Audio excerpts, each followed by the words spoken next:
Pada kesempatan ini, kita akan melakukan wawancara kepada Dr. Aditya. Sebelumnya, saya mengucapkan terima kasih kepada Dr. Aditya yang sudah bersedia menjadi narasumber kami. Perkenalkan, kami mahasiswa Universitas Indraprasta Angkatan 2018, program studi bimbingan dan konseling. Saya Cucu Hidayah, lalu ada teman saya. Saya Mahda Vicky Maulana. Saya Sophia.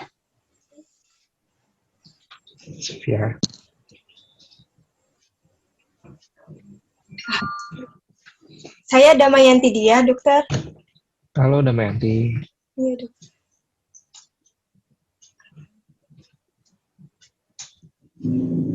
Saya Agni. Nama saya Aida Oktawilia. Halo Aida. Tadi yang sebelum Aida siapa ya? Tadi ada yang kelewat kayaknya. Saya Agni. Oh ya, halo. Saya Oktian Estiani. Oh, Tian. Baik, sebelum memulai kepada pertanyaan, saya persilakan kepada dokter untuk memperkenalkan diri terlebih dahulu. Oke, baik. Terima kasih untuk waktu dan kesempatannya buat Mbak Cicu ya. Saya panggilnya apa nih? D aja semuanya berarti ya? Boleh, Buat dok. Dek Cicu ya. Terima kasih banyak untuk kesempatan dan waktunya. Perkenalkan, nama saya Aditya Wisnu Mahadewa. Saya seorang residen bedah tingkat akhir di Bandung, di Rumah Sakit Hasan Sadikin dari Fakultas Kedokteran Universitas Padjadjaran Bandung. Nanti apa itu residen dan bagaimana bisa sampai di sini kayaknya mungkin pada satu wawancara aja ya. Sementara perkenalannya itu dulu. Itu saya tercatat sebagai ASN atau pegawai negeri sipil ya. Zaman dulu disebutnya PNS, sekarang disebutnya ASN, aparatur sipil negara. Tercatat di Kabupaten Asmat di Provinsi Papua. Saya kebetulan sedang melanjutkan studi saat ini. Kira-kira itu atau ada lagi perkenalan yang harus ditambahkan? Sepertinya cukup, dok. Cukup, oke, baik. Terima kasih. Baik. Berarti kita mulai kepada pertanyaan pertama ya, dok. Baik. Dari Mahda Vicky. Selamat siang dok sebelumnya. Selamat siang, terima kasih atas waktunya. Saya ingin nanya nih dok, sebelum dokter menekuni profesi ini, apa sih yang melatar belakangi dokter itu memilih profesi ini? Apakah ada kedorongan dari orang lain atau ada memang cita-cita atau keinginan dari dokter sendiri? Oke, itu pertanyaannya ya, Mada ya. Wah, nanti pertanyaannya jangan ada yang sulit-sulit lagi nih. Oke, kalau untuk apakah ini cita-cita saya atau ini adalah cita-cita orang tua, mungkin bisa dikombinasikan ya. Gitu. Ini memang menjadi cita-cita saya, tapi untuk kami saat itu di tahun 2000, ya di awal 2000-an, masih belum tahu nih perkuliahan apa yang bagus, terus kemudian universitas mana yang baik, kemudian kami harus gimana nanti dunia kerja. Jadi sebenarnya ini adalah gabungan dari dua keinginan. Keinginan dari orang tua saya, juga keinginan dari saya secara pribadi. Gitu. Nah, kemudian alasannya kenapa harus... mungkin saya tambahkan sedikit ya, Mada ya. Kemudian alasannya apa? Kenapa harus kedokteran? Yang pertama saya pikir karena kedokteran adalah salah satu profesi. Itu artinya suatu jurusan yang suatu jurusan yang mudah mendapatkan pekerjaan. Waktu itu pikiran saya hanya seperti itu. Sama halnya dengan polisi, sama halnya dengan guru, sama halnya dengan jaksa, hakim, dan lain-lain. Itu sih alasan paling mudahnya. Nah, gitu. Baik, makasih Pak. Sama-sama.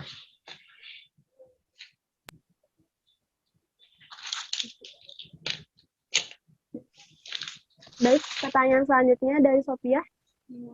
Oke, baik dok. Bagaimana tahapan pendidikan yang dokter lalui untuk memperoleh profesi tersebut, dok? Bagaimana tahapan pendidikan? Nah, Iya. ini. Kalau tahapan pendidikan sampai saya mendapatkan profesi ini ya. Oke, yang pasti kita akan melewati pendidikan dasar dulu. Jadi saya dan adik-adik sama ya, kita melewati SD, SMP, kemudian SMA sebagai pendidikan dasar. Terus kemudian saya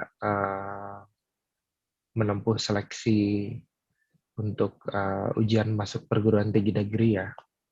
Dan memang saya memilih pilihan pertama saya adalah Fakultas Kedokteran di Universitas Padjadjaran di Bandung. Dan alhamdulillahnya ternyata tembus gitu. Terus kemudian selama pendidikan sebagai mahasiswa Fakultas Kedokteran saya menempuh kurang lebih 4,5 tahun untuk menyelesaikan studi saya sebagai sarjana kedokteran. Kemudian karena kami adalah profesi, sehingga kami menambahkan lagi 2 tahun sebagai koasisten atau kepanitraan. Itu 2 tahun itu kami lakukan di rumah sakit, kami bersentuhan langsung dengan pasien, kami di bawah bimbingan guru-guru atau konsulen kami. Kemudian setelah 2 tahun, akhirnya saya mendapatkan gelar saya sebagai dokter dengan dilakukan sumpah dokter dari universitas. Nah, saat ini kebetulan saya sedang mengambil profesi lanjut sebagai dokter bedah dengan masa studi kurang lebih 4 tahun atau 8 semester. Dan sekarang saya masuk semester yang terakhir, semester yang ke-8. Mohon doanya, moga-moga segera lulus dan bisa menjadi dokter bedah yang melayani masyarakat ya. Amin. Amin.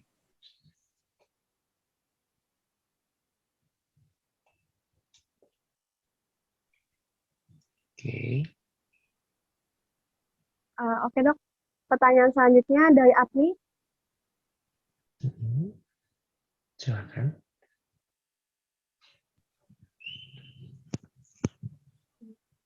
Saya ingin bertanya, seperti apa sih OPS atau objek praktik spesifik dari profesi dokter ini? Gimana Afni? OPS apa? Tadi saya agak kurang jelas.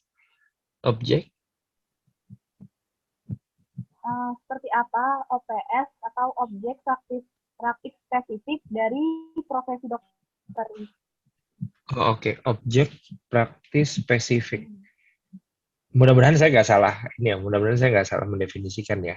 Objek praktis spesifik. Jadi artinya klien yang akan saya hadapi sebagai seorang dokter bedah ya. Gitu. Kalau objek praktik spesifik yang pastinya adalah siapapun masyarakat yang menderita kesakitan.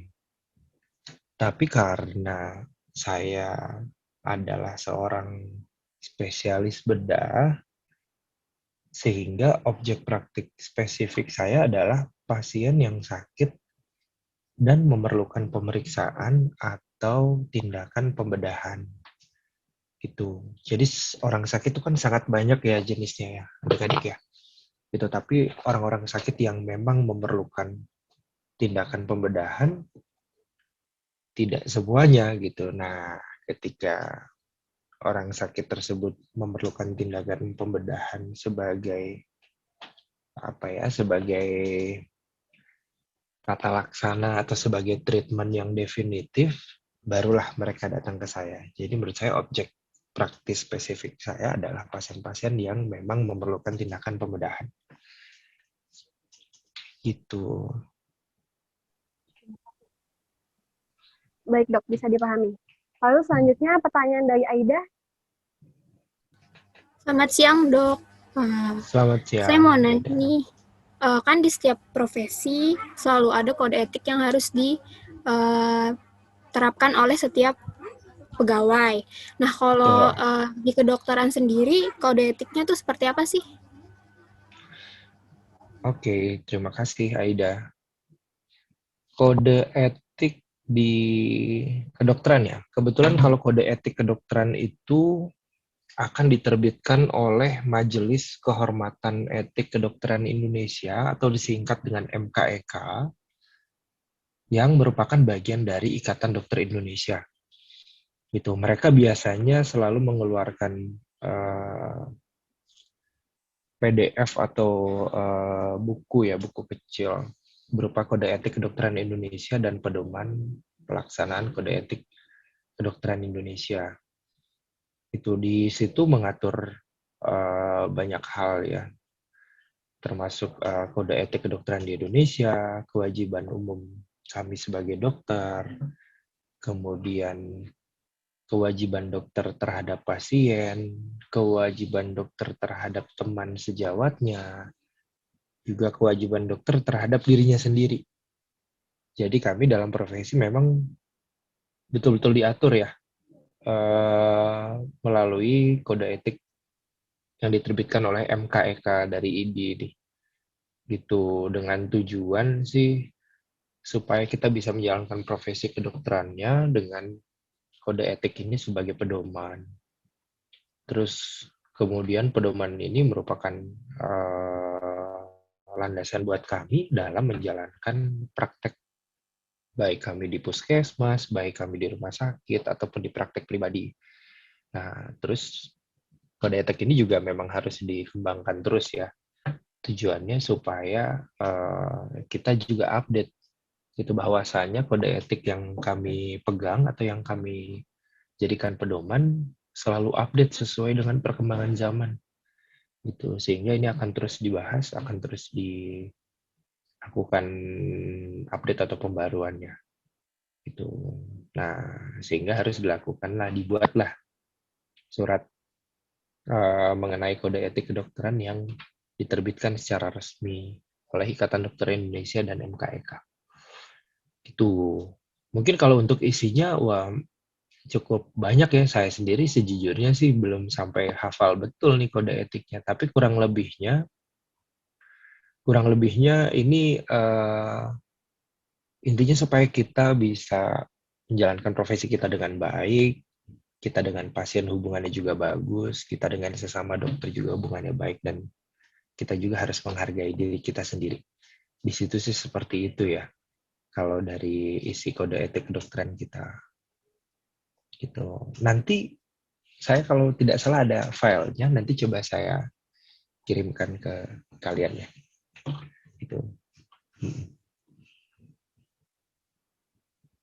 Ada yang mau ditambahkan mungkin Aida? Ada yang mau ditanyakan lagi supaya barangkali jawaban saya ada yang kurang? Nggak, sudah cukup, Dok. Nanti kan Sudah mau cukup, oke. dikirimkan kode etiknya. Coba nanti Oke, dibaca-baca boleh. biar kita tahu. Boleh, siap. Terima kasih. Terima kasih.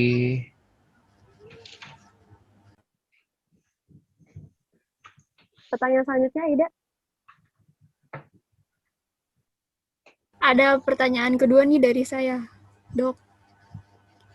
Saya mau nanya, dokter kan pasti punya lisensi untuk melakukan praktik kan? Nah, kalau boleh tahu itu jangka waktunya berlaku sampai kapan ya kalau misalkan dibuat lisensi itu? Oke.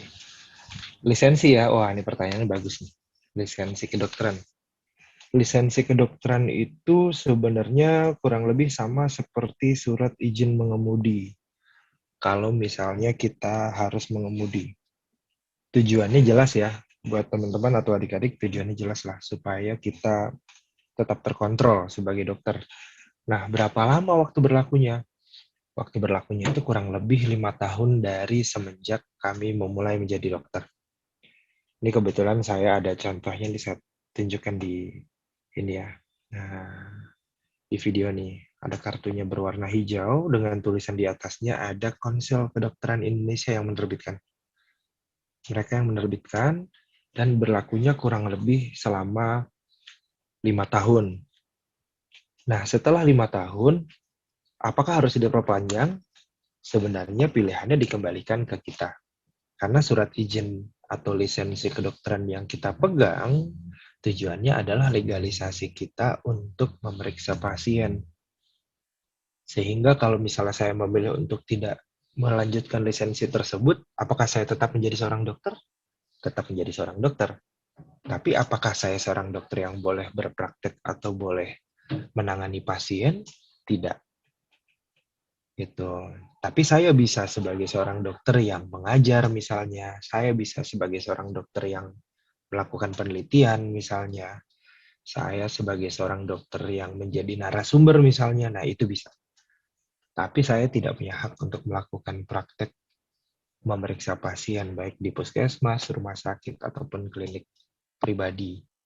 Nah, sehingga kami harus melaporkan setiap 5 tahun, di mana laporannya itu berisi jumlah pasien yang kami tangani, terus kemudian selama 5 tahun tersebut apakah kami mengikuti simposium atau kegiatan ilmiah yang update, terus kemudian di situ juga kami menunjukkan sertifikat yang sudah kami dapatkan untuk pengembangan ilmu kami, kira-kira seperti itu. Nah, nanti setelah dikalkulasikan selama 5 tahun ke belakang, kalau ternyata poin saya mencukupi untuk dan dianggap sesuai dengan standar perkembangan selama 5 tahun, maka saya akan diberikan perbaruan dari lisensi saya atau diberikan STR namanya, istilah kami adalah STR surat tanda registrasi. Maka saya akan diperbarui surat tanda registrasinya yang nantinya akan digunakan sebagai dasar buat kami melakukan praktek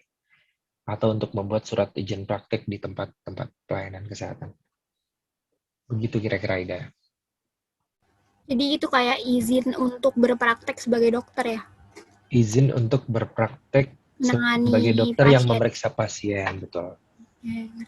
Terus saya ada pertanyaan selanjutnya, ini mengenai kode etik yang sudah dijelaskan. Bagaimana jika ada pelanggaran dari kode etik yang sudah diatur, dan itu apakah kena sanksi atau semacamnya? Bagaimana ya dok kalau misalkan di keprofesian kedokteran? Oke, nah karena terima kasih nih, ini pertanyaan yang paling sulit saya pikir. Karena kode etiknya itu sangat luas ya cakupannya. Saya mencoba memberikan contoh nih. Setiap dokter nih, misalnya pasal pertama ya, kewajiban umum sebagai seorang dokter. Saya harus menjunjung tinggi, menghayati, dan mengamalkan sumpah dokter. Itu. Nah, di situ disebutkan bahwa saya harus membaktikan hidup saya untuk kemanusiaan, saya menjalankan tugas saya dengan terhormat, kemudian saya memelihara tradisi luhur profesi kedokteran, kemudian saya akan merahasiakan segala sesuatu tentang pasien-pasien saya, gitu. Nah, misalnya itu baru satu contoh aja. Nah, kalau misalnya nih, saya merahasiakan tentang pasien saya, itu, tapi secara tidak sengaja saya misalnya berbicara itu kepada pasangan saya, misalnya kepada suami saya, atau kepada istri saya, atau kepada pacar saya. Itu memang melanggar etik. Secara kode etik itu melanggar etik. Tapi hal itu sebenarnya mungkin tidak merugikan pasien dan juga tidak merugikan saya. Nah, misalnya terjadi kesalahan atau pelanggaran dari etik yang seperti itu, mungkin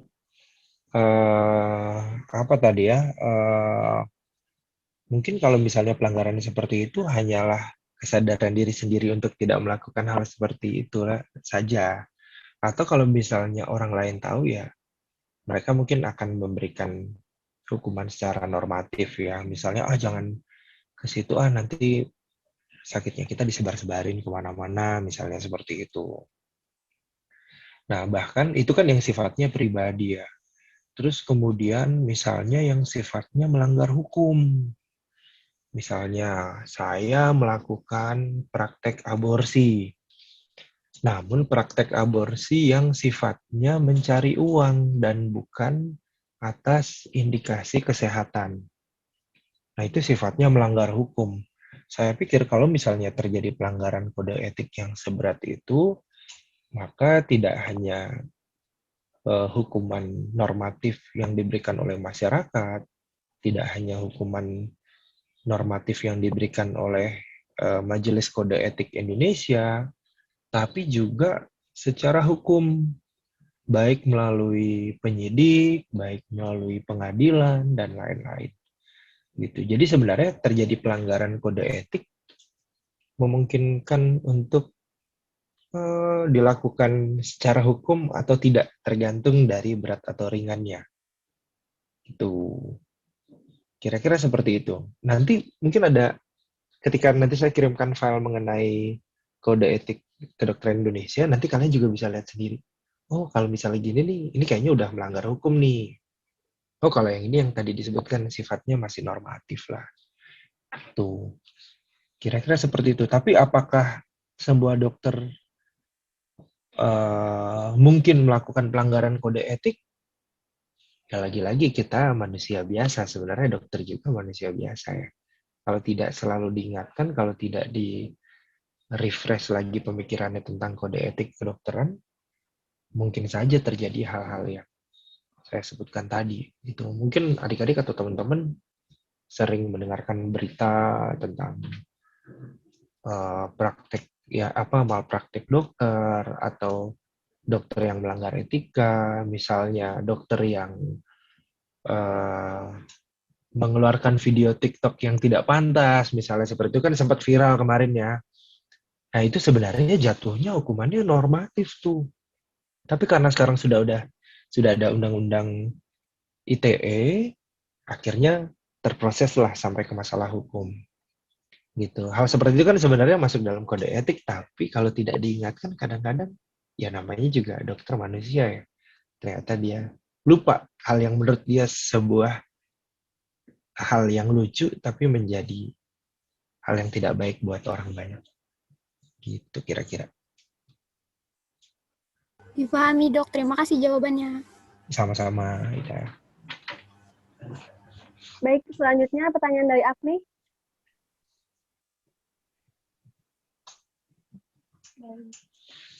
Saya mau bertanya lagi, Dok. Silakan, Afni. Pada profesi dokter ini, apakah masih ada kesalahpahaman yang terjadi di kalangan masyarakat awam mengenai profesi dokter? Nah, jika ada itu kesalahpahaman yang seperti apa? Dan bagaimana dokter menanggapi kesalahpahaman tersebut? Oke, terima kasih, Afni. Pertanyaannya kesalahpahaman yang sering terjadi di masyarakat awam ya, mengenai profesi saya. Tuh, mungkin seharusnya itu pertanyaan yang saya ajukan kepada teman-teman atau kepada adik-adik nih. Tentang profesi dokter, apa yang salah di mata kalian? Tapi saya coba ambil beberapa contoh lah. Gitu. Masyarakat tuh kadang begini, ketika datang. Kebetulan saya dulu pernah kerja di puskesmas. Kemudian puskesmasnya itu posisinya ada di tengah hutan. Tidak ada sinyal, tidak ada listrik, tidak ada air bersih. Kemudian masyarakat di sekitar saya tidak punya penghasilan sama sekali. Mereka masih hidup di bawah garis kemiskinan, mereka masih masyarakat yang tidak berpendidikan. Gitu. Sehingga ketika mereka mencari bantuan untuk pelayanan kesehatan di tempat kami tidak menarik tarif sama sekali. Beruntungnya kami saya waktu itu selama 6 tahun di tengah hutan tidak pernah menarik iuran apapun dari masyarakat. Kalaupun mereka datang ke rumah membawa kelapa, membawa ikan, kemudian membawa singkong waktu itu.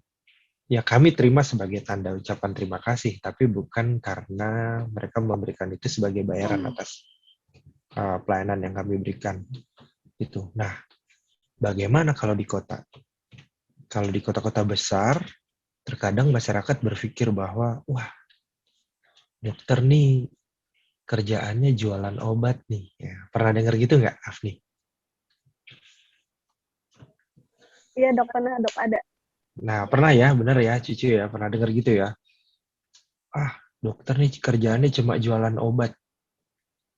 Saya bisa bilang betul dan tidaknya harus melihat dari beberapa sudut pandang gitu. Saya harus bicara ke masyarakat atau ke pasiennya dulu dan saya harus bicara ke dokternya juga gitu. Kadang-kadang kan pasien merasa, wah ini saya kok dapat obatnya banyak banget. Terus obatnya mahal, ini dokternya jualan obat nih. Biasanya gitu ya. Gitu. Cuma saya coba pernah ngobrol sesama dokter nih, sama dokter yang memang praktik secara pribadi. Nah, si dokter ini bilang nih, bro, nah kebetulan temannya, bro, kenapa gue kasih obatnya merek A dan bukan merek B? Karena gue beberapa kali nih ketemu pasien, gue kasih obat merek B, tapi kok nggak sembuh-sembuh ya? Gue kasih obat merek C, kok nggak sembuh juga ya? Ternyata ketika menggunakan merek A, dia paten pakai itu, cocok langsung sembuh gitu. Nah, sehingga berikutnya ketika ada pasien, dia berikan tuh obat A gitu. Jadi sebenarnya apa yang pernah menjadi pengalaman dia selama berpraktek itu juga pengaruh gitu. Kemudian misalnya, kan kadang-kadang yang datang ke rumah sakit jarang ya yang masih muda, belasan tahun atau 20 tahun, anak-anak remaja gitu jarang sekali. Kalaupun pasien yang datang ke rumah sakit atau ke puskesmas adalah orang-orang yang sudah lanjut usia ya. Gitu misalnya nih, kakek-kakek atau nenek-nenek dengan usia di atas 60 tahun datang dengan keluhan sakit lambung. Nah, ternyata pada saat dilakukan pemeriksaan, tensinya juga tinggi. Sakit lambungnya betul ada. Terus dicek lagi, hasil gulanya juga tinggi. Jadi mau tidak mau, dokter akan berkonsultasi. Ibu ada hipertensi atau tekanan darah tinggi, ibu ada sakit gula, dan ibu sekarang ada sakit lambung. Kalau saya berikan obatnya satu saja, itu akan menimbulkan keluhan buat yang lain. Tapi kalau saya berikan obatnya untuk ketiganya bersamaan, ya ibu akan mengkonsumsi obat lebih banyak. Tapi keluhannya akan berkurang secara bersamaan, akan membaik secara bersamaan, seperti itu. Sedangkan penerimaan pasien, wah ini saya dikasih obat banyak banget nih, dokternya jualan obat nih, jangan-jangan. Nah gitu. Makanya menurut saya, komunikasi yang baik antara dokter dan pasiennya, itu sangat penting. Bahkan lebih penting dari obat-obatan yang diterima. Gitu. Karena ketika kita memberikan penjelasan yang baik dalam kasus yang tadi, misalnya kita berikan penjelasan yang baik kepada pasien, dan pasiennya mengerti, saya pikir insya Allah pasiennya juga akan paham ya, bahwa oh saya dapat obat banyak ini memang untuk kebaikan saya gitu. Nah yang paling sering itu. Penyebabnya semua karena komunikasi yang kurang baik antara dokter dengan pasiennya. Gitu. Kemudian apalagi ya? Oh ya, ada hal yang dibilang begini. Ah, jadi dokter mah enak. Gitu. Kerjanya mah cuma duduk, periksa-periksa aja. Nanti dapat duit. Gitu ya? Bener ya? Bener nggak Cici? Bener ya? Benar dok. Benar. Iya.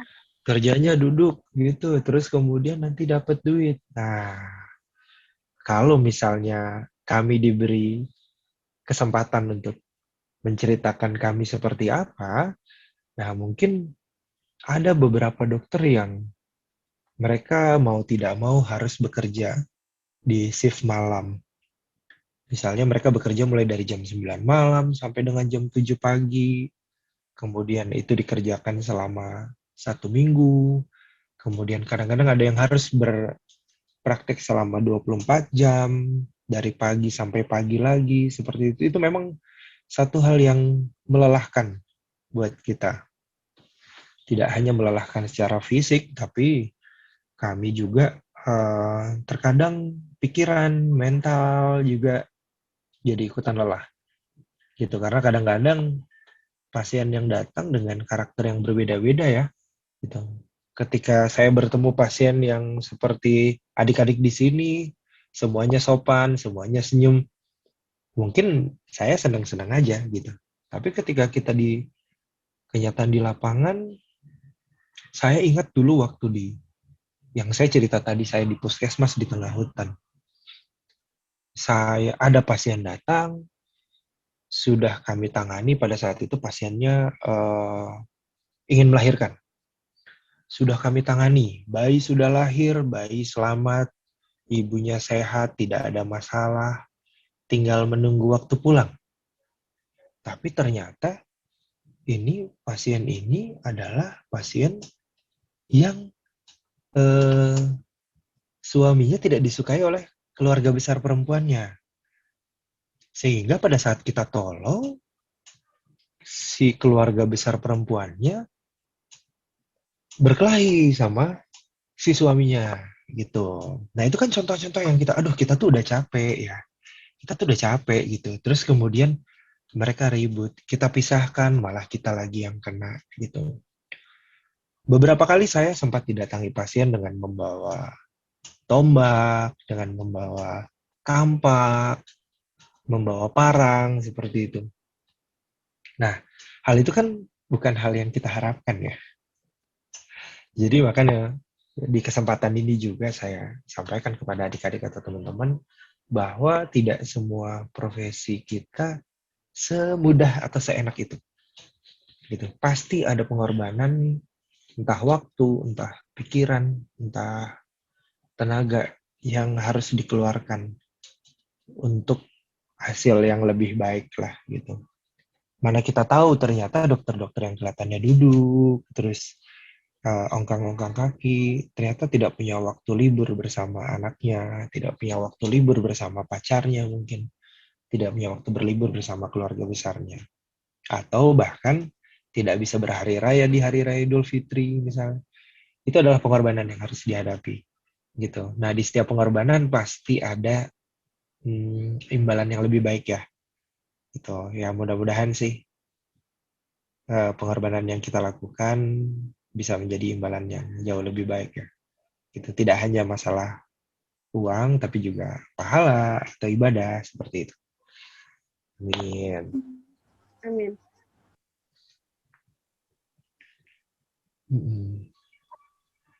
Baik dok, selanjutnya ada pertanyaan dari Damayanti. Masih banyak yang pertanyaan. Oke. Ya, nggak apa-apa. Silakan. Selamat siang, Dokter Aditya. Selamat. Saya ingin bertanya, kasus apa yang dokter pernah tangani yang dokter berkesan menurut dokter? Jadi kasus yang pernah dokter tangani yang menurut dokter itu berkesan. Ini siapa, Damayanti tadi ya? Iya. Oke, siap. Damayanti, terima kasih. Apa yang pernah berkesan? Hampir semua kasus yang saya hadapi memiliki kesan yang baik, memiliki kesan yang memorable lah, yang diingat. Tapi ketika ditanya yang paling, berarti saya harus bercerita tentang ini. Gitu, waktu saya di Asmat, di pedalaman Asmat, di Papua, ada seorang bidan saya yang sudah hamil tua. Tapi setelah 9 bulan 10 hari, bayinya masih belum juga lahir. Tidak hanya bayinya belum juga lahir, tapi bahkan tidak ada, kalau kita awam bilangnya tidak ada mules-mules ya, tidak ada kontraksi atau mules untuk melahirkan.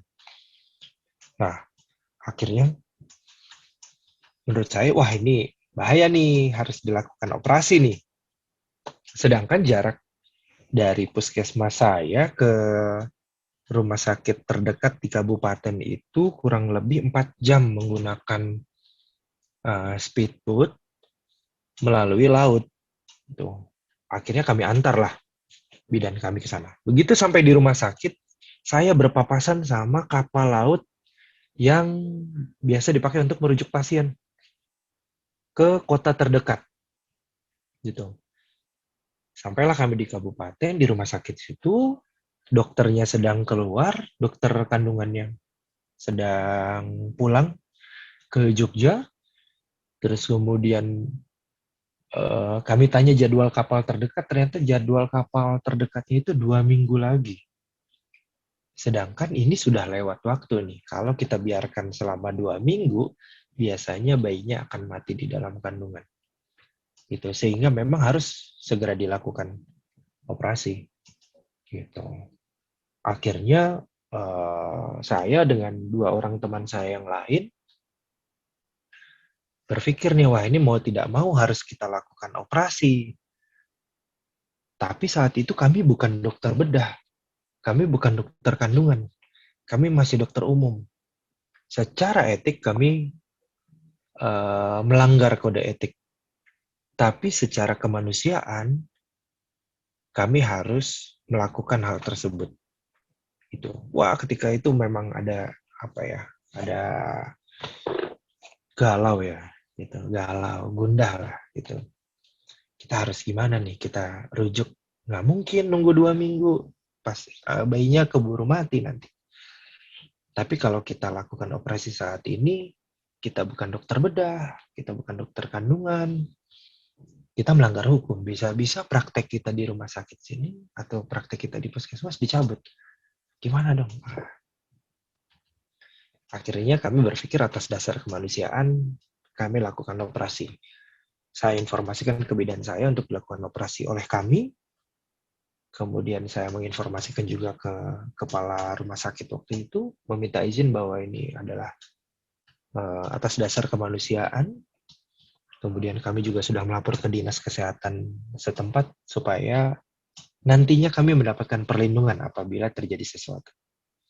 Gitu. Tapi ya, alhamdulillahnya karena niatnya baik, mungkin Gusti Allah nggak tutup mata ya. Gitu. Ternyata akhirnya kami berhasil menjalankan operasi itu, kemudian bayinya bisa lahir dengan selamat, ibunya pun selamat, dan anaknya sehat walafiat sampai hari ini.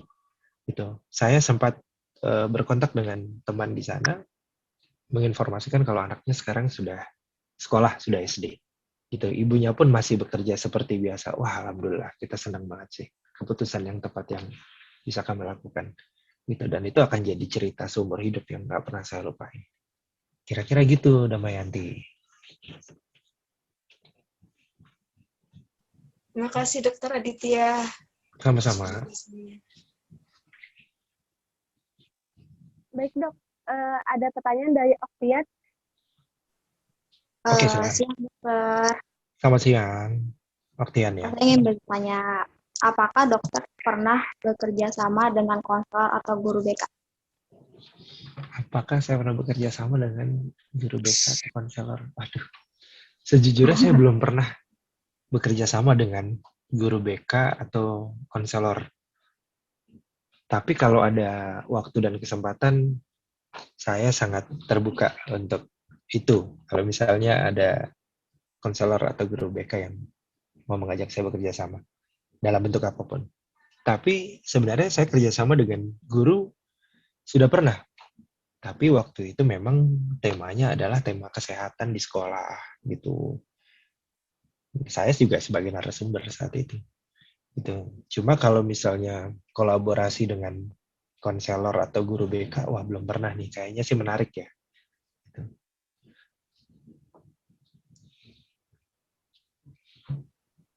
Bisa mungkin dok nanti ada kerjasama dengan konselor. Silahkan. Kalau misalnya dari kampus kalian atau dari kalian secara pribadi mau bekerja sama, boleh. Nanti dikasih tahu, dikirimkan ke saya formatnya atau rancangannya seperti apa, nanti kita mainkan. Iya.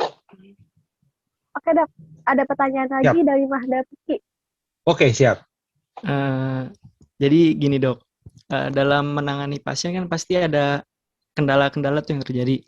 Betul. Nah, biasanya yang paling biasa terjadi itu kendala apa sih? Dan bagaimana cara dokter tuh menangani kendala tersebut? Oke, wah ini pertanyaannya dibilang sulit tidak, dibilang mudah juga tidak. Karena ini pertanyaan sebenarnya cukup filosofis ya. Ketika kita ada, sama seperti pertanyaan, ketika menangani pacarmu, gimana caranya gitu kan? Sama seperti saya. Ketika saya menangani pasien, pasti ada masalah. Tapi bagaimana cara mengatasi kendala tersebut? Supaya teman-teman tahu, inti dari setiap permasalahan antara dokter dengan klien atau dokter dengan pasiennya adalah permasalahan komunikasi. Gitu. Saya setelah berapa tahun ya berarti ya? Kurang lebih 12 tahun. Saya sudah 12 tahun menjadi seorang dokter, di mana 3,5 tahunnya menjadi seorang dokter bedah. Gitu. Nah, buat saya selama 12 tahun itu saya bekerja, baik di kota, baik di pedalaman, ternyata kendalanya semua itu sama. Kendala dokter dan pasien adalah kendala komunikasi. Saya percaya bahwa komunikasi yang bisa menyembuhkan selain daripada obat. Gitu. Kemudian saya percaya, saya mengamati bahwa yang diperlukan seorang pasien itu sebenarnya dua hal ketika dia sakit. Yang pertama, pasien itu ingin didengarkan. Didengarkan keluhannya, didengarkan kesakitannya, didengarkan permasalahannya. Yang kedua, pasien itu ingin dijelaskan dia kenapa dan apa yang harus dilakukan. Menurut saya itu 2 poin penting. Nah, sama halnya dengan ketika kalian berhadapan dengan murid-murid kalian, atau berhadapan dengan orang tua kalian, berhadapan dengan pacar kalian sekalipun. Kan pasti gitu, kita dengerin dulu keluhannya. Biarin tuh dia curhat, ngalor ngidul, kemana aja. Kadang-kadang dia bilang, aduh saya sakit kepala dok. Mana anak saya gak bisa diatur lagi. Gitu kan, mana suami saya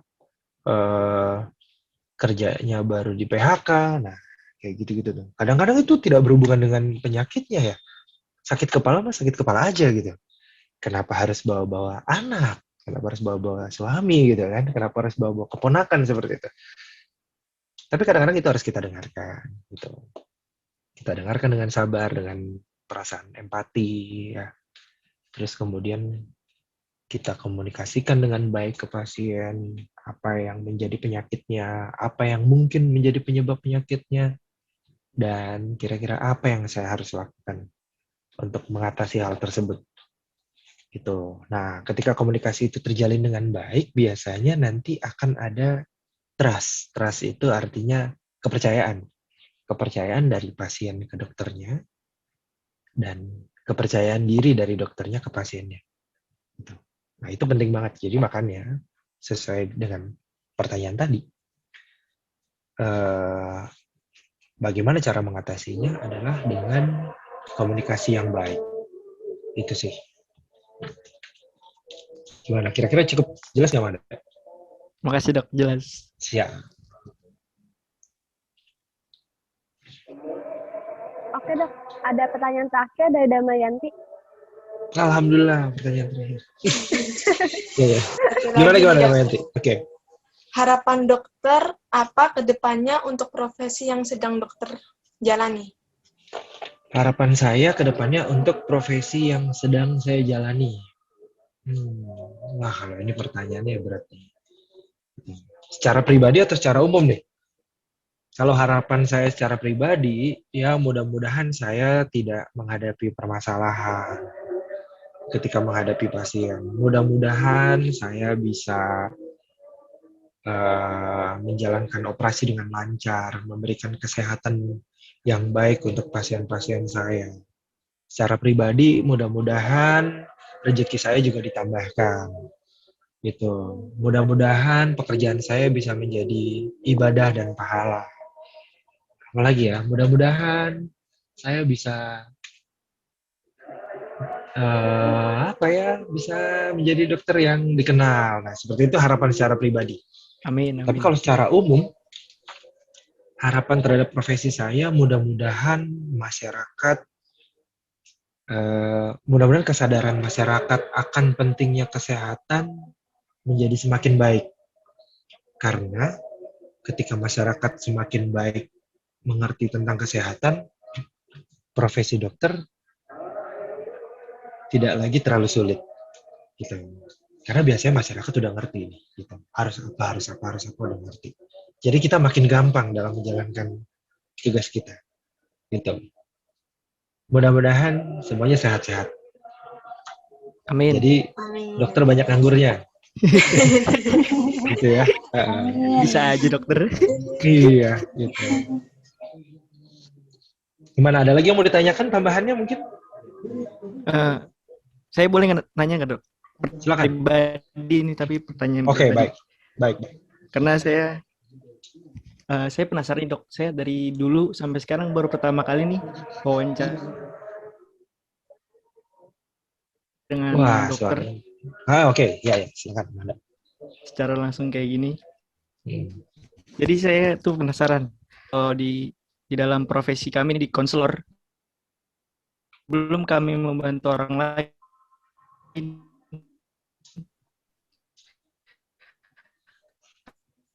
halo, kami harus membantu diri kami sendiri dengan cara kita membutuhkan orang lain, ini membutuhkan koneksi dengan teman sejawat kita,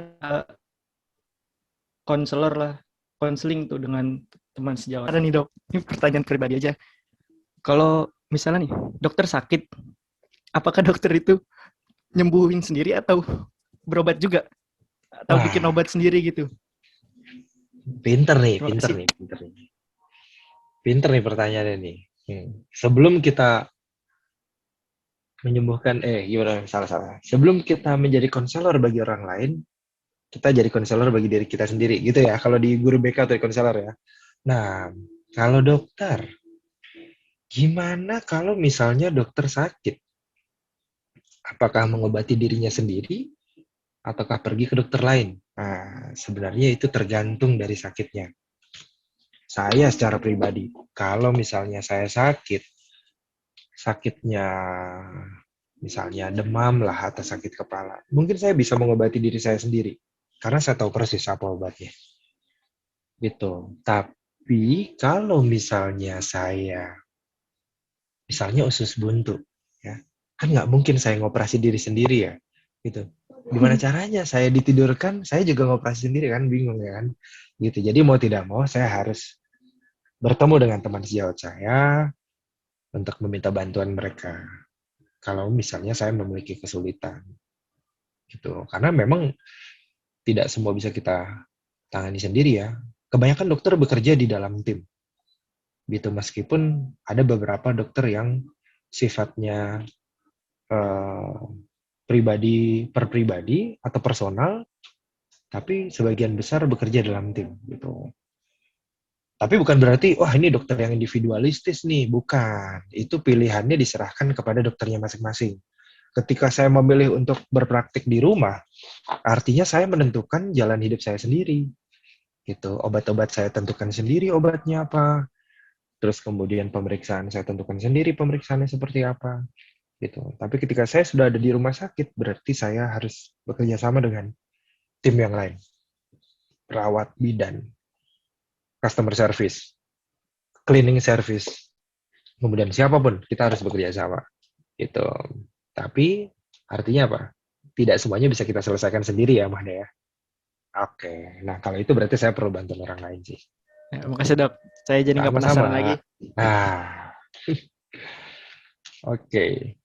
Gimana Ibu Moderator? Baik dok, sepertinya sesi wawancara ini bisa kita akhiri. Siap. Baik. Sekali lagi saya mengucapkan terima kasih kepada dokter telah meluangkan waktunya. Terima kasih juga untuk informasi dan ilmu-ilmunya. Sama-sama, terima kasih. Mudah-mudahan menjadi informasi yang baik buat teman-teman.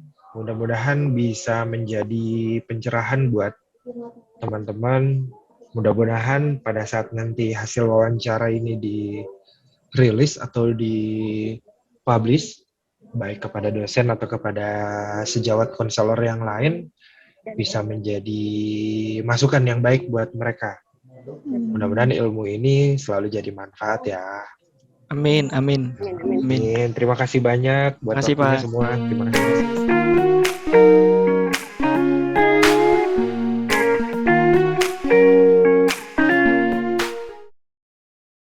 Assalamualaikum warahmatullahi wabarakatuh. Waalaikumsalam warahmatullahi wabarakatuh. Pada sore ini kita akan melakukan wawancara kepada Mbak Farida. Beliau ini adalah seorang perawat yang saat ini bekerja di salah satu rumah sakit di daerah Cilengsi. Sebelumnya, saya mengucapkan terima kasih kepada Mbak Farida yang sudah meluangkan waktunya dan bersedia untuk menjadi narasumber kami. Perkenalkan, kami adalah mahasiswi bimbingan dan konseling Universitas Indonesia PGRI Jakarta. Saya Sisi Nudaya, lalu ada teman saya. Nama saya Nuraini Oktavia. Saya Fizahra Agustini. Saya Damayanti Diah. Baik, sebelum mulai kepada pertanyaan, saya persilakan untuk Mbak Farida memperkenalkan diri terlebih dahulu. Perkenalkan, nama saya Siti Farida Udia. Saya sebagai perawat di Rumah Sakit MH Tamrin Cilengsi. Saya termasuk perawat baru, soalnya masih lulusan tahun 2020 ya. Sebenarnya masih mahasiswa sebenarnya. Masuk tahun 2020 Desember, akhir Desember, kurang lebih. Cuma itu aja sih, garis besarnya aja ya. Ya, baik. Kalau gitu kita mulai ke pertanyaan pertama ya. Oh ya. Jadi, di sini kan Mbak Farida sebagai perawat. Apa alasan Mbak Farida memilih profesi ini? Apa ya? Sebenarnya tuh yang pertama itu kan kita tahu bahwa pas masa kecil itu pasti kalian ditanya, kalian mau jadi apa sih? Pertama gitu kan. Pasti kalian bilang, saya mau jadi dokter gitu kan.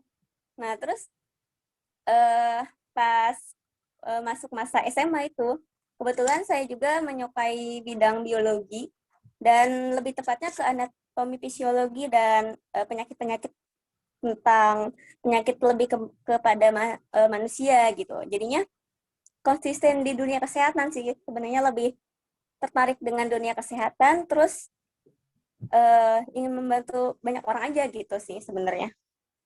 Alasannya itu aja.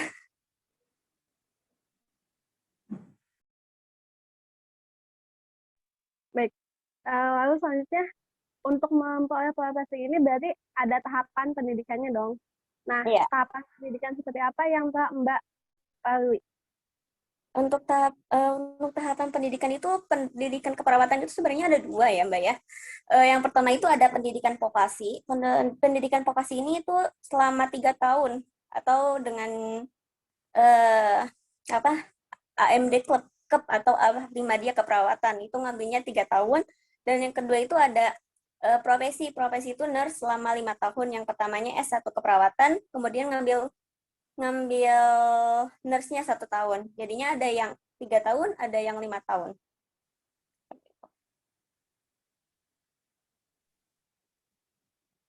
Kira-kira tadi kan udah dijelaskan ya, kalau untuk memperoleh profesi ini sekitar 3 atau 5 tahun. Baik, pertanyaan selanjutnya dari Tia, silakan. Iya. Menurut Bang Farida, apa OPS atau objek praktik spesifik yang ada di dalam profesi Mbak? OPS itu seperti ya. Ya, Mbak sudah mengerti OPS atau belum? Coba jelaskan contohnya seperti apa? OPS itu seperti individu yang bagaimana yang membutuhkan layanan dari profesi Mbak kan perawat ya, yang membutuhkan layanan dari profesi Mbak tuh yang bagaimana? Fokusnya tuh layanan perawat tuh yang seperti apa gitu? Untuk layanan keperawatan, maksudnya layanan keperawatan itu apa ya? Kalau misalkan perawat itu sebenarnya bukan hanya merawat orang sakit ya, tapi di sini perawat itu lebih ke menjaga seseorang itu biar nggak sakit gitu. Kayak lebih tepatnya kalau istilahnya itu sedia payung sebelum hujan, lebih tepatnya seperti itu. Kayak misalnya kalau misalkan di dunia atau tentang remaja, misalnya kita mendidik memberikan promosi kesehatan tentang remaja supaya remaja itu terhindar dari pergaulan-pergaulan yang menyimpang, misalnya dengan pergaulan menyimpang misalnya atau perilaku menyimpang itu kayak misalnya merokok, ya udah perawat itu tugasnya memberikan pendidikan kesehatan tentang bahaya merokok seperti itu, lebih ke mencegah supaya tidak ada permasalahan sebenarnya, tapi ke yang bermasalah juga bisa seperti itu. Kayak misalnya yang udah sakit ya udah merawat. Baik, pertanyaan selanjutnya itu apa saja kode etik yang ada dalam profesi perawatan? Kode etik keperawatan cukup banyak ya sebenarnya. Mungkin Kode etik keperawatan itu ada keperawatan kepada klien, ada perawat dengan teman sejawat, terus ada perawat dengan profesinya sendiri, terus ada perawat dengan masyarakat. Nah, untuk perawat dengan klien itu kita harus menghargai klien, menghargai klien itu kayak misalnya menghargai bahwa klien itu unik. Unik di sini tuh kayak orang yang satu dengan yang lainnya itu jangan disamaratakan. Terus tidak memandang fisik, warna kulit, ras, agama, dan yang lain-lainnya. Untuk perawat dengan perawat, ya kita harus saling mengingatkan, terus saling menghargai antara sesama profesi kesehatan, tidak saling menjatuhkan, tapi kita saling melangkul, saling gimana ya, pokoknya saling dijaga lah gitu, saling, kalau misalkan perawat itu nggak bisa berdiri sendiri, soalnya kami itu bekerja sama dengan profesi yang lain, kayak misalnya di suatu rumah sakit. Kalau misalkan kita mau rawat seseorang, kita membutuhkan tenaga kesehatan, kayak misalnya kita membutuhkan dokter untuk menegakkan diagnosa kedokteran, misalnya kayak diagnosa medis, kayak misalnya dia itu memiliki COVID-19, misalnya gitu kan. Dia misalnya terdiagnosa COVID-19, tapi yang harus menegakkan diagnosa itu kan dokter. Nah, kita membutuhkan dokter. Terus kita harus ada pemeriksaan penunjang. Kita juga memerlukan kayak rekam medik gitu sih sebenarnya. Terus ada petugas labnya juga dalam pemeriksaan darah. Sebenarnya kalau keperawatan itu kompleks sih, maksudnya kayak saling antara profesi satu dengan yang lainnya itu saling membutuhkan. Jadinya di situ harus dijaga banget. Dan di situ juga ada kode etiknya. Kemudian ada perawat dengan profesinya. Di sini itu perawat harus selalu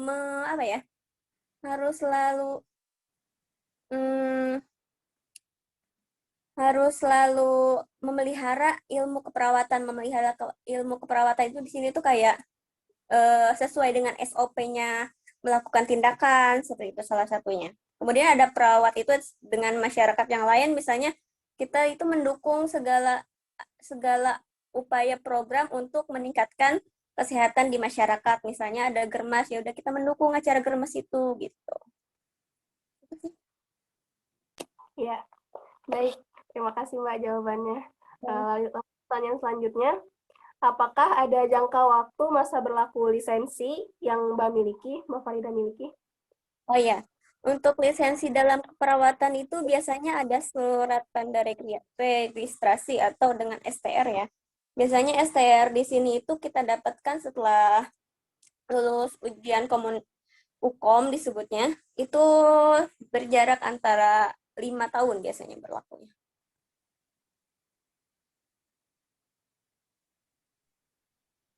Setelah 5 tahun itu ada ujian lagi atau bagaimana? Biasanya syarat perpanjangan STR itu kita harus ngikutin kayak seminar-seminar untuk meningkatkan kemampuan perawatnya gitu. Biasanya sih ya harus ada STR, ada apa? Harus itu ikut seminar-seminar gitu. Oh, baik-baik. Pertanyaan selanjutnya ada dari Agni. Pengumpulan SKP. Kenapa? Baik. Bapak Ida, saya mau bertanya. Bagaimana jika ada perawat yang melanggar kode etik? Gimana bisa diulangi? Bagaimana jika ada perawat yang melanggar kode etik keperawatan tersebut? Sanksi ya. apa yang didapatkan? Untuk seorang perawat melanggar kode etik ya. Biasanya kan kode etik dalam keperawatan itu misalnya kalau kebanyakan di dalam sebuah rumah sakit itu misalnya apa ya? Salah memberikan obat misalnya ya. Kalau yang pertama itu biasanya ada pelapor. Terus dari laporan itu kita ada laporan tertulis atau kita perawatnya itu membuat suatu kronologi kenapa hal itu bisa terjadi. Kemudian kita dikumpulkan dengan karu atau ketua ruangan dalam suatu rumah sakit. Karu di suatu misalnya kita bekerja di ruangan, misalnya nama ruangannya ruang anggrek gitu. Ya udah karu anggrek itu mengambil keputusan untuk mengumpulkan ngadep si perawatnya itu ngadep ke karunya. Kalau misalkan masalah itu tetap berjalan, langsung ke kadip keperawatan. Kadip keperawatan itu kayak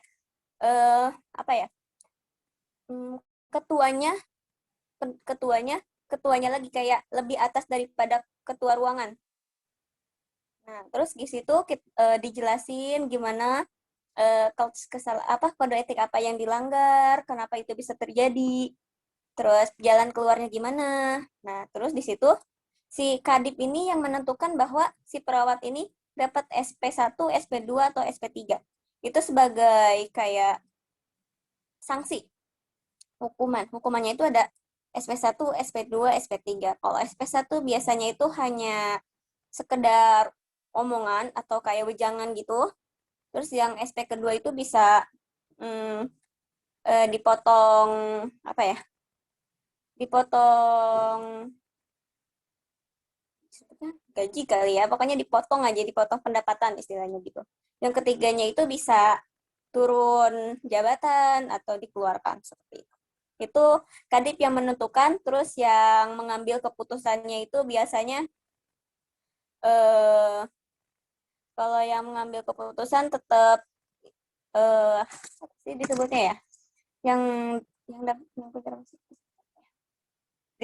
direktur yang menentukan bahwa ya udah kamu keluar gitu, surat itunya.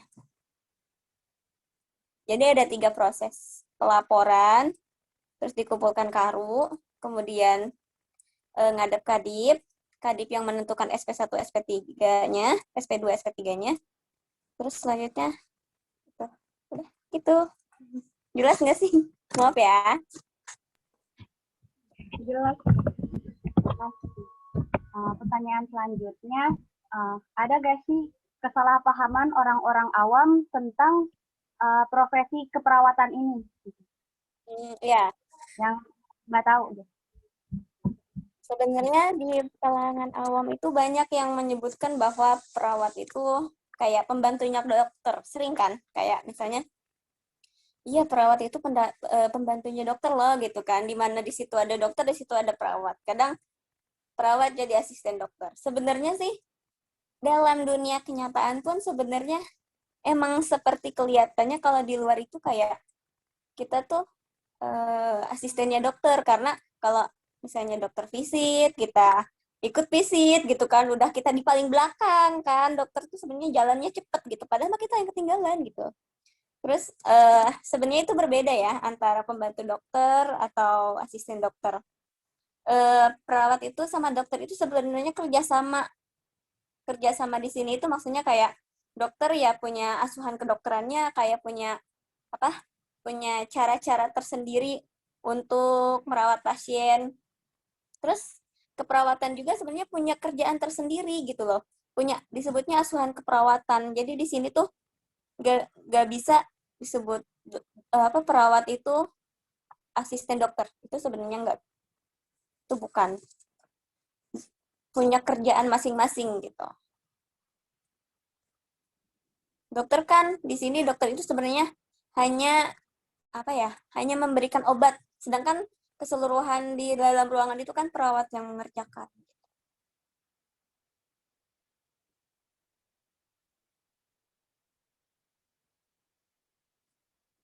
Itu aja sih sebenarnya, banyak yang itu.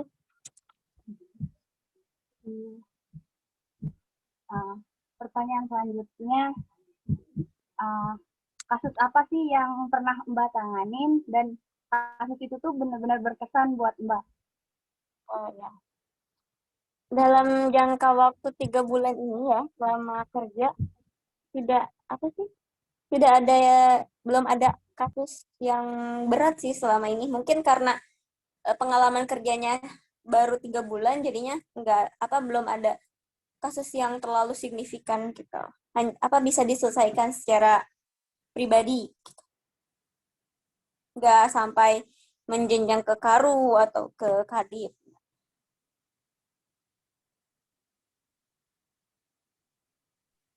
Baik, selanjutnya ada pertanyaan dari Damayanti. Saya ingin bertanya, Mbak, apakah Mbak pernah bekerja sama dengan konselor atau guru BK sebelumnya, Mbak? Mbak, suaranya kecil banget. Maaf, Damai, bedanya kecil. Sebentar. Udah jelas belum, Mbak? Udah. Nah, apakah sebelumnya Mbak pernah bekerja sama dengan konselor atau guru BK? Ya. Untuk selama lulus dari keperawatan itu belum ya, soalnya kan masih kemarin lulusnya. Tapi untuk selama kurun waktu kuliah itu pernah dulu kalau misalkan di kita itu ada namanya keperawatan komunitas. Keperawatan komunitas itu kan pokoknya kita tuh diajari mulai dari seseorang itu baru lahir sampai menjelang ajal, kalau istilah kita tuh seperti itu, dipelajarin gitu. Terus pas kita terjun di komunitas ke sekolah itu pas belajar masa peralihan antara anak dan dewasa, yaitu di masa remaja. Itu kita datang ke sebuah sekolah gitu. Tapi sebelumnya kita kerja sama dulu ya sama kepala sekolah dan yang lain-lainnya. Di situ kita kerja sama guru BK. Di situ itu maaf. Di situ itu kerjasamanya itu kita membicarakan bahwa permasalahan-permasalahan yang sering terjadi pada masa remaja. Kayak misalnya, kenapa masa remaja itu cenderung lebih sering terjadi penyimpangan seperti itu. Sebenarnya kan di masa remaja itu masa peralihan antara anak dan dewasa, sehingga si anak itu masih mencari jati diri. Sehingga di situ kan terlihat fungsi dari guru BK tersendiri. Kayak misalnya usia remaja itu lebih condong ingin didengarkan, terus lebih dekat ke teman. Nah, di situ kami kerjasamanya itu bahwa dijelaskan bahwa karakteristik karakteristik remaja itu seperti apa. Terus kerjasamanya fungsi guru BK itu kayak mendengarkan keluh kesahnya si remaja ini. Untuk pendidikan kesehatannya kami yang memberikan gitu loh. Kayak guru BK-nya mendengarkan, terus kami yang memberikan edukasi, seperti itu sih. Baik, Mbak. Terus adakah kendala saat menangani suatu pasien? Jika ada kendala, cara mengatasinya seperti apa, Mbak? Nah, itu dia kan mahasiswa. Seseorang itu kan unik ya, maksudnya kayak yang satu dengan yang lainnya itu berbeda-beda. Yang satu misalnya kayak di ruangan aja, yang satu pengennya gini, yang satu pengennya gini. Nah, di situ perawat itu sebenarnya harus banyak ekstra sabar. Sabarnya tuh harus banyak banget. Kayak intonasi. Sebenarnya kalau misalkan ada suatu permasalahan, cukup cukup kita bicarakan dengan baik-baik, intonasi dijaga, terus jangan lupa tersenyum. Itu sih sebenarnya semua permasalahan juga, alhamdulillah. Heeh. Pokoknya dijelasin aja dengan apa sih? Diomongin baik-baik gitu. Kalau misalkan ada permasalahan dengan klien atau kita misalnya si klien membutuhkan tindakan apa, terus si keluarga kliennya ini nggak setuju, ya udah kita jelasin pentingnya tindakan ini gitu-gitu. Sebenarnya lebih ke komunikasi. Udah komunikasi jalan keluarnya. Kendalanya ya itu.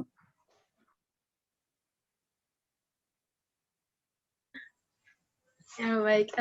Harapan Mbak ke depan untuk profesi Mbak ini tuh apa ya? Harapannya banyak sebenarnya. Tapi cukup satu aja yang mewakili perawat. Pengennya perawat itu lebih dihargai, itu aja sih. Kalau udah dihargain kan semuanya bisa gitu. Amin, amin. Depan dan jelas.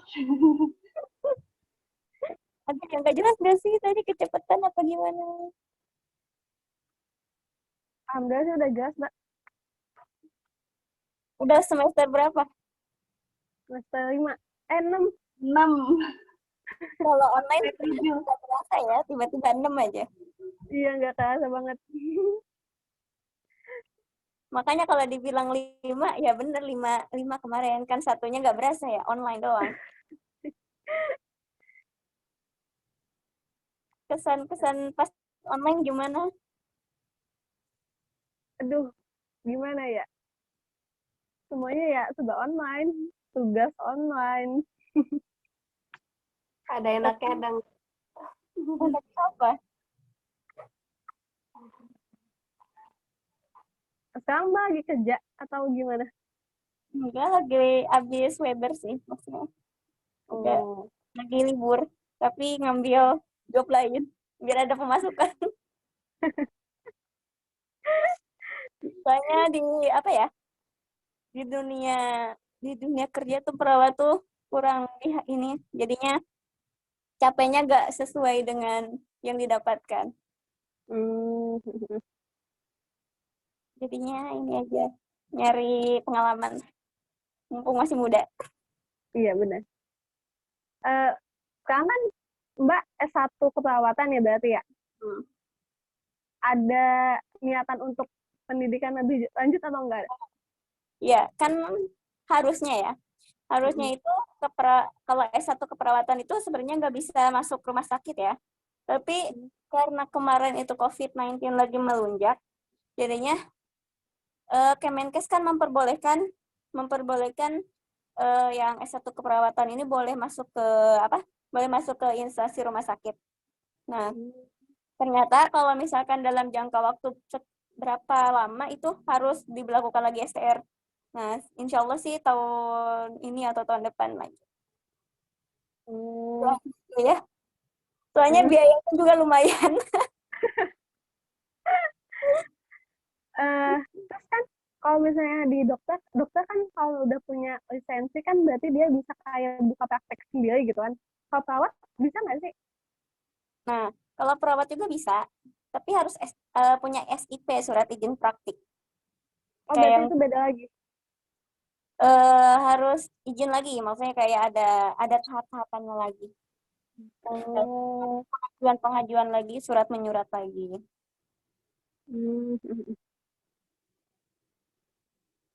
Baik. Sepertinya sesi wawancara ini bisa diakhiri. Apakah ada tambahan dari Mbak Farida? Ya, semangat aja belajarnya, guys. Dunia tipu-tipu menanti. Enggak bercanda ya, guys. Maaf. Pokoknya semangat aja belajarnya. Biar cepat lulus. Amin, amin, amin. Sekali lagi saya mengucapkan terima kasih atas ilmu dan juga waktunya. Dikit ya. Mohon maaf. Mohon maaf apabila ada kesalahan dari kami. Saya akhiri. Wassalamualaikum warahmatullahi wabarakatuh. Waalaikumsalam warahmatullahi wabarakatuh.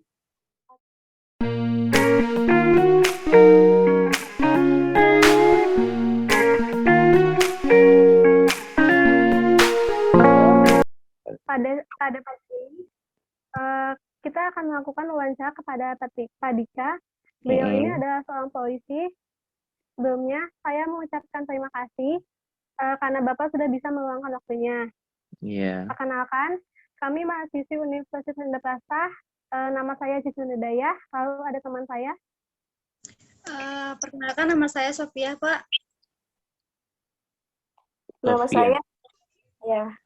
Perkenalkan, nama saya Nurtini Oktavia. Iya. Nama saya Damayanti Dia, Pak. Nama saya Mahda Vicky. Jadi semuanya ada 5 orang ya? Iya, Pak. Ya, nama saya sendiri dengan Bribka Hardika Setia. Saya dari Satuan Lalu Lintas Polres Metro Depok. Ya. Baik, langsung aja ke pertanyaan pertama. Akan ditanyakan oleh Sofia. Oke, baik, Pak. Di sini saya mau bertanya, apa alasan Bapak memilih profesi ini, Pak? Baik. Alasan saya memilih profesi ini adalah memang dari dulu memang cita-cita saya sejak SMA. Jadi setelah saya lulus SMA, saya ingin mendaftar menjadi polisi karena memang itu adalah bagian dari cita-cita saya. Kira-kira seperti itu. Oke, bagaimana tahapan pendidikan yang Bapak lalui untuk memperoleh profesi ini? Ya, tahap pendidikannya itu ya dimulai dari kita mendaftar dulu. Mendaftar itu kita di rayon masing-masing atau di Panda masing-masing itu ada di tingkat Polres. Nanti setelah itu kita dites baik akademi, jasmani maupun interview, kemudian psikologi, semua dites. Setelah lulus kita menjalaninya, kemudian kita langsung mengikuti pendidikan di SPN. SPN kita adalah SPN Lido. Yang ditunjuk adalah SPN Lido Polda Metro Jaya. Karena kita mengikut dari Polda Metro Jaya. Kita pendidikan di sana kurang lebih ada masa-masa pendidikannya. Jadi dibagi menjadi 2 bagian. Jadi masa pendidikan dasar, kemudian masa lanjutan. Kira-kira seperti itu. Untuk prosesnya sendiri dari mulai pendaftaran sampai bisa lulus, itu berapa lama, Pak? Dari mulai pendaftaran untuk sampai bisa lulus itu kurang lebih memakan waktu ada sebulan. Jadi itu semuanya ada di Polres Depok. Baik. Lalu untuk polisi sendiri kan berarti ada individu yang memang menjadi objek untuk dilayani. Itu seperti apa, Pak? Gimana? Jadi di polisi sendiri kan pasti ada individu yang memang khusus untuk bisa dilayani. Polisi sendiri itu melayani orang-orang seperti apa, Pak? Ya, seluruh masyarakat kita layani.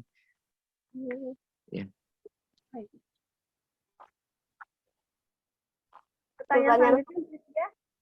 Pertanyaan selanjutnya. Apa saja kode etik yang ada di dalam profesi Bapak ini? Kode etik profesi kami itu ya kode etik itu ada kalau di kami itu kode etik itu kan sudah sifatnya khusus ya. Kalau di kami itu ada pelanggaran itu ada 2. Pelanggaran kami itu ada pelanggaran disiplin dan pelanggaran kode etik. Kalau pelanggaran disiplin itu bagi anggota seandainya misalkan anggota tersebut tidak pernah masuk atau tidak pernah hadir, itu dalam kurun waktu misalkan 3 hari sudah diberikan peringatan, kemudian seminggu nanti akan dijemput, nanti kemudian prosesnya akan berlanjut di sidang disiplin namanya. Kalau untuk kode etik itu lanjutan, itu adalah untuk permasalahan atau kasus-kasus anggota yang kurang lebih sifatnya besar. Sebagai contoh, misalkan kalau memang ada anggota yang melakukan pelanggaran penyalahgunaan narkoba, contohnya itu akan masuk sidang kode etik, dan ancaman hukumannya biasanya kalau kode etik itu sampai dilakukan pemecatan. Kira-kira seperti itu. Ya, baik Ya. Pak. Terus Oke. ada apa tidak jangka waktu masa berlaku lisensi yang Bapak miliki? Lisensi itu Kalau contohnya seperti apa? Gimana? lisensi apa tuh namanya? Seberapa lama nih misalkan Bapak ada masa berlakunya, ya. Nah itu ada persyaratannya lagi nggak? Misalkan ada kayak ujiannya lagi atau seperti apa gitu? Oh gitu.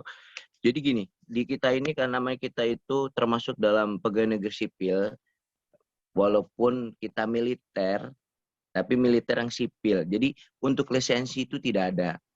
Jadi kita tetap berdasarkan usia kita.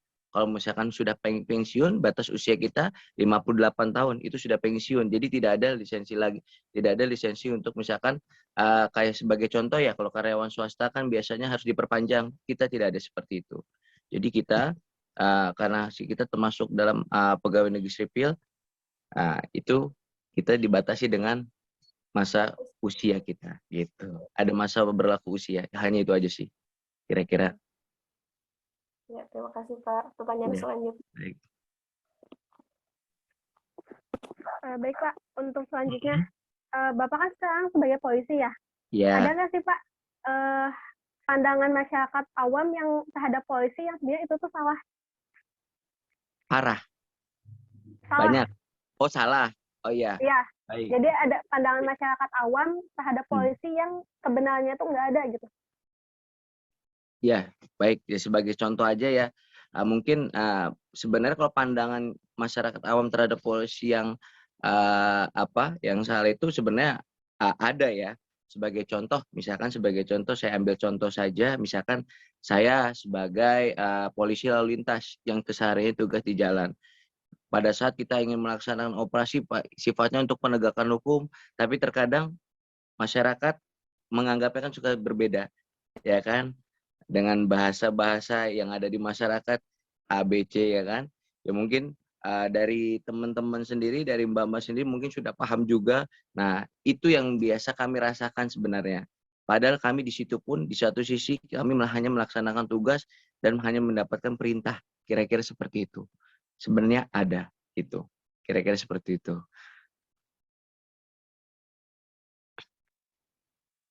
Baik, pertanyaan selanjutnya Damayanti. Apakah kasus yang pernah Bapak tangani yang menurut Bapak berkesan? Sampai saat ini saya berdinas, buat saya selama masa dinas saya tidak menangani, saya tidak pernah menangani kasus yang berkesan karena sampai saat ini saya berdinas itu saya berdinas tidak di lapangan. Saya berdinas di pelayanan justru malah lebih. Baik, kalau untuk di pelayanan itu semua yang saya alami, yang saya jalankan itu sangat berkesan sebenarnya. Jadi nggak ada yang tidak berkesan. Kira-kira seperti itu. Baik, lalu Bapak sebelumnya pernah bekerja sama dengan konselor atau guru BK, Pak, sebelumnya? Nggak pernah. Sampai saat ini selama saya berdinas, saya belum pernah bekerja sama dengan konselor maupun guru BK. Oke. Pertanyaan selanjutnya, Pak. Ya. Apakah dalam menjalani tugas atau melaksanakan suatu kasus, Bapak pernah mengalami kendala-kendala? Dan bila ada kendala-kendala, bagaimana cara Bapak menghadapi kendala tersebut? Untuk kendala itu sebenarnya banyak. Dalam melaksanakan tugas itu ada, sebenarnya banyak, cuman ada yang kendala yang kira-kira dulu waktu saya pernah menjalani itu buat saya kendala yang cukup besar. Sebagai contoh, misalkan saya waktu menjalankan karena saya di pelayanan, saya melaksanakan pelayanan, kemudian menerima komplain dari masyarakat yang sifatnya memang itu miskomunikasi dari kami ya. Nah, kemudian ya kalau untuk mengatasi masalah tersebut ya kita melakukan pendekatan, kemudian kita sampaikan keluhan-keluhan apa, kita tampung semua, terus kita untuk perbaiki dan evaluasi. Kira-kira seperti itu. Oke, baik Pak. Terakhir, apa sih harapan Bapak ke depannya terhadap profesi yang Bapak jalani saat ini? Harapan saya ya khususnya di profesi saya ini ya ke depan itu agar tidak ada tanggapan-tanggapan dari masyarakat, baik kita di lapangan maupun di pelayanan kami, tidak ada tanggapan-tanggapan masyarakat itu yang sifatnya salah kepada kami ataupun sifatnya negatif pada kami. Yang kedua, kami juga ke depan saya berprinsip untuk memperbaiki ke depannya, untuk memperbaiki pelayanan maupun kondisi dari kami sendiri. Kira-kira seperti itu.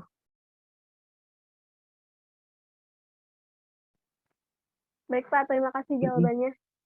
Ya. Apakah yang lain ada yang ingin ditanyakan? Oh iya Pak, saya ada pertanyaan Pak. Ya. Kan kalau dalam menggunakan senjata itu apakah polisi juga harus mendapatkan lisensi atau tidak ya Pak? Izin kayak surat izin gitu. Kalau senjata api, betul.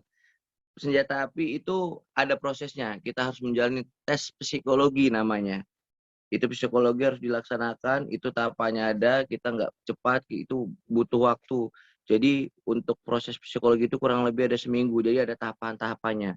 Itu tahapan psikologi, di situ ada tes-tesnya. Maksudnya tahapan itu tes.